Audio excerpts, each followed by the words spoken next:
Bismillahirrahmanirrahim. Assalamualaikum warahmatullahi wabarakatuh. Alhamdulillahirabbil alamin wal aqibatu lil muttaqin wala udwana illa 'alal zalimin. Wassalatu wassalamu ala khairi khalqihi Muhammad wa ala alihi wa sahbihi ajma'in. Sahabat kurma yang dirahmati Allah, kapanpun dan dimanapun Anda berada, semoga kita senantiasa diberikan kenikmatan iman, Islam, dan kesehatan dari Allah Subhanahu wa Ta'ala. Amin amin ya rabbal alamin. Sahabat kurma, manusia sebagai makhluk sosial tentunya tidak terlepas interaksinya dengan orang lain. Kehidupan dan pencapaian orang lain pun turut menjadi bahan perhatian.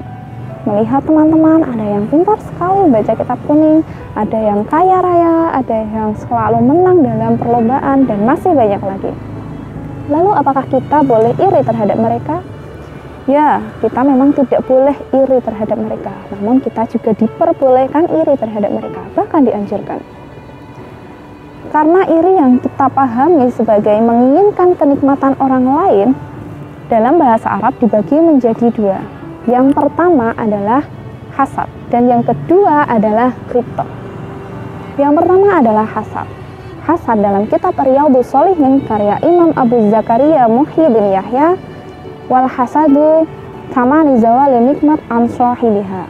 Hasad adalah menginginkan hilangnya nikmat dari pemilik nikmat tersebut, baik itu kenikmatan dunia maupun kenikmatan agama. Misalnya si A melihat temannya ada yang mendapatkan hadiah motor. Si A menginginkan agar nikmat motor itu hilang darinya atau motor itu menjadi rusak. Kemudian si A juga melihat ada temannya yang rajin beribadah. Si A mengharapkan agar nikmat rajin ibadah itu hilang dari temannya. Hasad ini merupakan iri yang tidak diperbolehkan. Allah Subhanahu wa Ta'ala juga telah memperingatkan kita mengenai hasad melalui sabda Rasul, Iyaka wal hasada, li'annal hasada ya'kulu al-hasanati kama ta'kulu an-naru al-hataba. Takutlah kalian terhadap hasad, karena hasad itu dapat memakan kebaikan-kebaikan, seperti halnya api memakan kayu bakar. Oleh karena itu, janganlah kita berperilaku hasad, karena dengan berbuat hasad itu kebaikan yang telah kita bangun dengan susah payah, yang telah kita lakukan dengan susah payah akan menjadi hilang dan sia-sia hanya karena kita berbuat hasad. Na'udzubillah min dzalik. Nah, untuk mencegah kita dari perilaku hasad, yang pertama kita harus berpegang teguh terhadap syariat agama Islam. Dan yang kedua, kita harus mengetahui bahaya-bahaya dari hasad. Kemudian yang ketiga, kita harus menerima ketetapan dari Allah. Kemudian yang kedua adalah ghibthah. Ghibthah dalam kitab Taysirul Khalaq karya Imam Hafidz Hasan Al-Masmudi merupakan tamani mislima lil ghairi, mengharapkan kenikmatan seperti milik orang lain. Misalnya si A melihat temannya yang rajin bersedekah, maka si A berharap agar ia juga diberikan nikmat rajin bersedekah.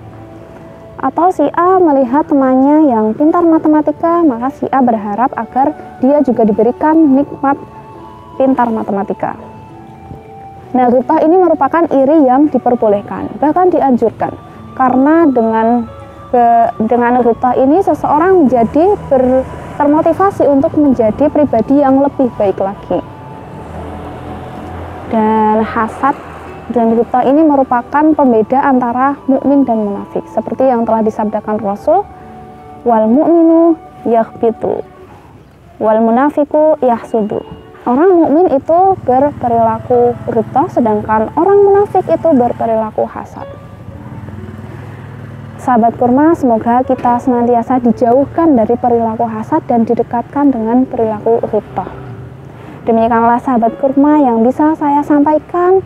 Banyak salahnya saya mohon maaf dan semoga bermanfaat. Sampai jumpa lagi. Wabillahi taufik wal hidayah. Wassalamualaikum warahmatullahi wabarakatuh.